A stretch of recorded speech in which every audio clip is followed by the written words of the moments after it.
కోసమే వలలో పడినే పాపం పసివాడు అయ్యో పాపం. ఇండియా మొత్తం చూడటం అయిపోయింది. ఈ సముద్రం కనుక ఎండిపోతే అలాగే నడుచుకుంటూ సిలోనికి వెళ్ళిపోవచ్చు మామ. అది ఎండకపోతే మనం పాస్పోర్ట్ తీసుకోవాలి. పాస్పోర్ట్ కావాలంటే రేషన్ కార్డు ఉండాలి. రేషన్ కార్డు తీసుకోవాలంటే అందుకు నువ్వు ఎవరో ఒకరిని పెళ్లి చేసుకోవాలి. అనవసరంగా కన్ఫ్యూజ్ చేయకరా. నేను కన్ఫ్యూజ్ చేస్తున్నానా? అమాయకురాలైన పిల్లని నచ్చేవని చెప్పి అనవసరంగా నువ్వే కన్ఫ్యూజ్ చేసావు. ఈ పాటికి తన కొంచెం క్లారిటీ వచ్చి ఉంటుంది. పద వెళ్ళి అడుగుదాం. ఎంతో అందంగా ప్రేమగా ఒంటరిగా చెప్పాల్సిన విషయాన్ని అందరి ముందు మూర్ఖంగా పిల్ల నువ్వు నాకు బాగా నచ్చావని చెప్పినప్పుడు ఆ పిల్ల ఎలా మొహం చాటేసిందో చూసావుగా. ఇప్పుడు మళ్ళీ ఎలా అవమానించాలా? చూశాన్రా, కానీ ఆ పిల్ల అగ్గిపుల్ల వెలిగించగానే పర్వాలేదు తగలబెట్టాయి, నా శరీరం మాత్రమే తగలబడిపోతుంది, నా ప్రాణం నీ దగ్గరే ఉంటుంది, దాన్ని జాగ్రత్తగా చూసుకో అన్నావుగా. అప్పుడు ఆ పిల్ల కళ్ళలోకి చూసావా? అప్పుడే ప్రేమ మొలకెత్తిందిరా. లేచిపోయిన పిల్ల తిరిగి వచ్చిందని అక్కడ ఉన్న వాళ్ళందరూ అమ్మాయిని చూడడానికి పరిగెత్తలా. అప్పుడు అమ్మాయి కదిలిందా? అక్కడి నుంచి వెళ్ళాలన్న ధ్యాస కూడా లేకుండా నిన్నే చూస్తూ ఉండిపోయిందిరా. ఆ తర్వాత కూడా వెళ్ళలేక వెళ్ళలేక ఇప్పుడు చెప్తున్నాను, ఆ అమ్మాయికి నువ్వంటే చాలా ఇష్టం. పదా వెళ్ళి అడుగుదాం. రే ఒట్టేసి చెప్తున్నాను, ఆ అమ్మాయికి నువ్వంటే చాలా ఇష్టం. పదా వెళ్ళి అడుగుదాం. ఆలోచించక మావా. రే నచ్చలేదని చెప్తే నచ్చావని చెప్పేంత వరకు అక్కడే తిరుగుదాంరా. చూడు మావా, ఒకే ట్రైల్లో లవ్ వర్కౌట్ అవ్వాలని లవ్ చేసిన వాళ్ళందరూ అనుకున్నారనుకో, ఈ లోకంలో లవ్ అనేది సక్సెస్ కాదు. తను అక్కడ అంతపురంలో ఉంటుంది, మనం ఇక్కడ అనాథలా తిరుగుతున్నాం. ఎలా సెట్ అవుతురా? ఆహా, తమరు అలాంటప్పుడు ఒక అనాథను చూసి ఆ మాట చెప్పుండాల్సిందే. నాకు ఇంకెవరూ అక్కర్లేదు. అంటే తన జ్ఞాపకాలతోనే రగిలిపోతావా? చెప్పరా. ఒక్క విషయం ఆలోచించు, ఎలాంటి సంబంధం లేకుండా మనం ఆ ఇంటికి ఎందుకు వెళ్ళినట్టు? నిన్ను వెతుకుంటూ అమ్మాయి అక్కడికి ఎందుకు వచ్చినట్టు? మీ నాన్న చెప్పిన వెలుగు తనేరా. ఏంట్రా అలా చూస్తున్నావు? తను నీ జీవితంలో వెలుగు నింపడానికి వచ్చిందిరా. కాదనుకో, కాదన్నావే అనుకో, తర్వాత నీ జీవితాంతం అంధకారమేరా. రే మామ, కావేరి లాంటి అమ్మాయి దొరకడం చాలా కష్టం రా. నువ్వు ఆ అమ్మాయి నచ్చిందని చెప్పిన వెంటనే నేనెంత సంతోషపడ్డానో తెలుసా? నీకు కావేరికి పెళ్ళయి పిల్ల పాపలతో ఆ ఇంట్లో చూసాం కదా ఒక గ్రూప్ ఫోటో, అందులో మీరిద్దరు ఉన్నారా. అఫ్ కోర్స్ పక్కన నేను కూడా ఉన్నాను అనుకో. నా అందానికి తగ్గట్టు ఒక పిల్లని కట్టబెట్టేశారు. మాకు 4 పిల్లలు. నా మనసులోనే ఆ ఫోటోకి అందమైన ఫ్రేమ్ కట్టించేశారు మామ. రే నీకు బాధగా ఉందో లేదో కానీ అనాథలం అన్నందుకు నాకు చాలా బాధగా ఉందిరా. రే మా, ఇది మారాలంటే నువ్వు ఖచ్చితంగా పెళ్లి చేసుకోవాలి, సరేనా? వెళ్దాం రారా. నువ్వన్నట్టుగానే పద్ధతిగానే పిల్లని అడుగుదాం. అయినా వాళ్ళు ఏం చేసేస్తారా? తల తీసేస్తారు అంతేగా. తీసేనిరా. నిన్ను ఇలా జీవోత్సవంలో చూడడం కంటే అక్కడికి వెళ్ళి తాడుపేడ తేల్చుకొని వాళ్ళ చేతుల్లోనే చేద్దాం. ఏ అర్హత ఉందని వెళ్ళి పిల్లని అడుగుతాను అని ఆలోచిస్తున్నావా? నా పేరునే కదా నువ్వు ఇనిషియల్గా పెట్టుకున్నా. చెప్పరా, నేను చెప్పింది నిజమే కదా?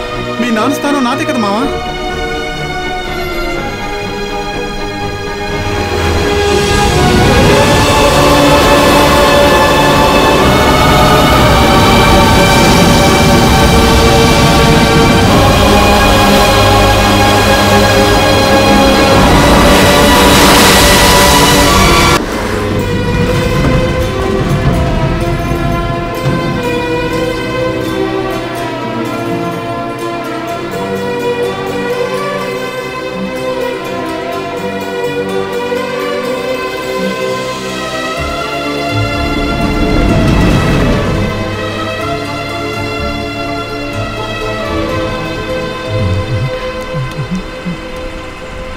కన్యాకుమారి మీ సొంతూరా? లేదన్నా, నేను ఆరోని చూడడానికి వెళ్తున్నా. ఆరనా? ఆ హారన్ ఇక్కడుంది. ఈ హారన్ కాదు, ఆరోని చూడడానికి వెళ్తున్నాను. అతను మీ బంధువా? పెళ్లి చేసుకోబోయేవాడా?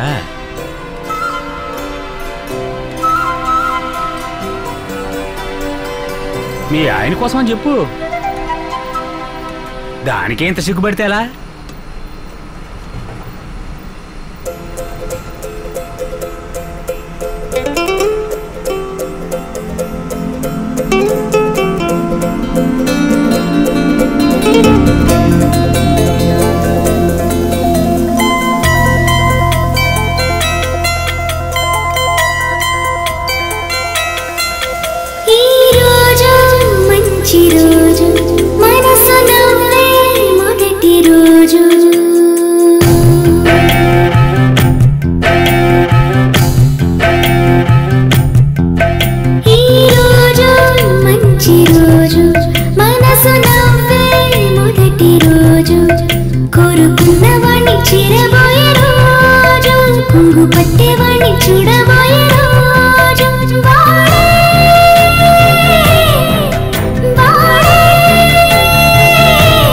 వాడే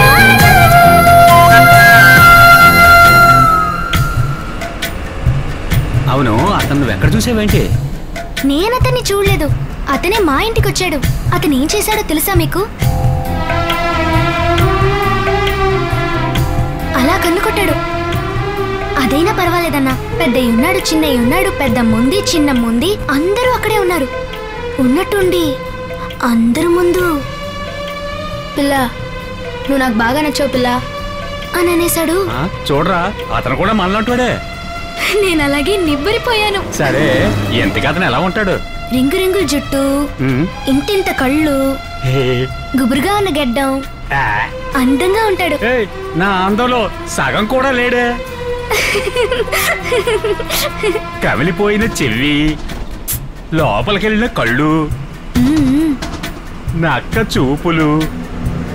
పిల్ల, నువ్వెప్పుడైనా దానిమ్మ గింజలు చూసావా? అలా ఉంటాయి నా పళ్ళు. ఇప్పుడు చూపిస్తాను చూడు.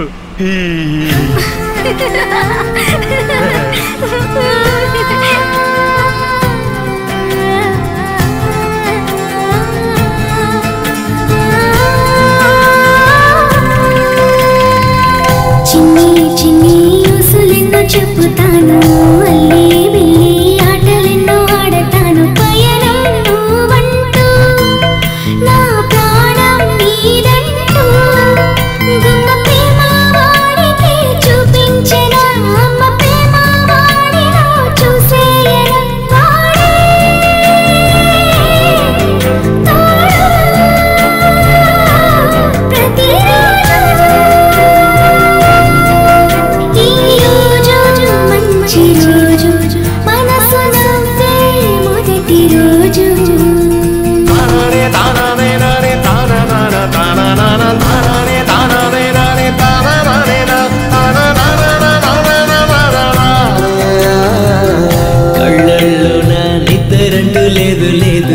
కొన్నాళ్ళుగా ఆకలంటూ లేనే లేదు, మనసుకు మతి లేదు, నా కలలకు మితి లేదు, తన మెల్లో తాళినే కట్టేయనా, ముద్దు ముచ్చటే కానివ్వనా, ఎప్పుడో ఎప్పుడో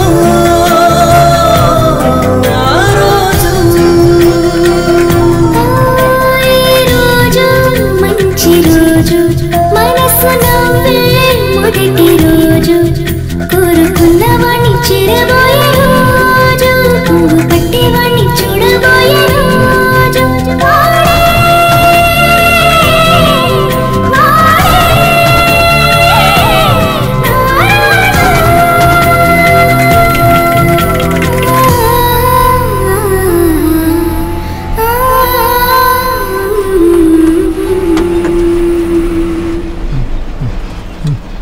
అన్నా. ఏంటమ్మా? ఎందుకు ఇతను అదోలా ఉన్నాడు? అదే, ఇతనికేమైంది? వీడు కూడా నీలాగా లవ్ బర్డ్ అమ్మా.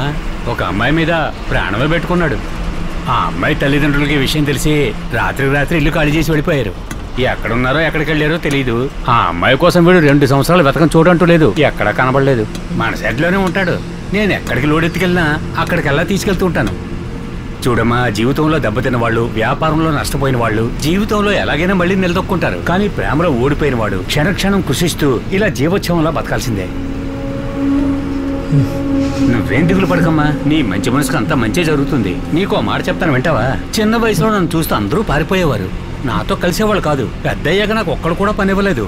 చూడడానికి నేను అక్కిష్లా ఉంటానట. ఏనంగా చూశారమ్మా. నా ఆకారాన్ని నేనెలా బాధ్యుని చెప్పు? నువ్వు ఒక్కదానివేనమ్మా మనసారా నన్ను అన్నా అన్నా అని పిలిచింది. వినటానికి ఎంత ఆనందంగా ఉందో మాటల్లో చెప్పలేను. అమ్మా, నువ్వు పెళ్లి చేసుకోబోయే ముందు చెప్పు. ఫోన్ నెంబర్ తీసుకోవడం మర్చిపోకు. అలాగేనా? ఏంటి ట్రాఫిక్ జామ్ అయింది?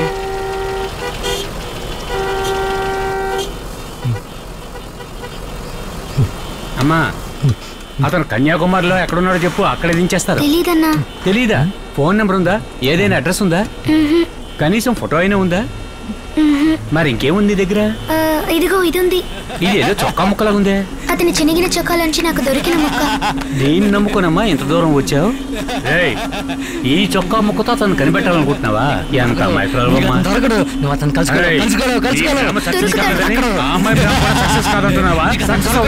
నీ ప్రేమ తప్పకుండా సక్సెస్ అవుతుందమ్మా.